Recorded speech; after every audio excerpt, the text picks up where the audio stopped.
कौन है ये लोग? હે પપ્પા, આપણા ગામમાં તાજમહેલ તો તમે મને કદી જોવા ચમ ના લઈ ગયા? તને વળી કોને કીધું કે આપણા ગામમાં તાજમહેલ હે? अबे साले નિહાળમાં અમારી બેન કહેતા હતા. લે તારી બેને અભણ લાગે, મને ફોન કરવા દે તારી બેનને. લગાવો, તમે તમારા બેનના ફોન લગાવો.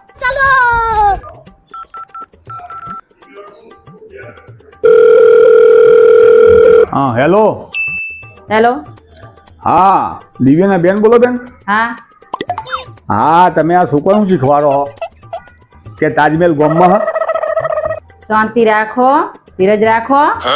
તમને હું અઠવાડિયેથી ફોન કરી દીધી તો તમે ફોન નતા ઉપાડતા. આજ સામે ફોન કર્યો તો તમારા દિવ્યાની જ્યાં સુધી ફી નહીં ભરાય ને ત્યાં સુધી તાજમહેલ ગામમાં જ રહેશે.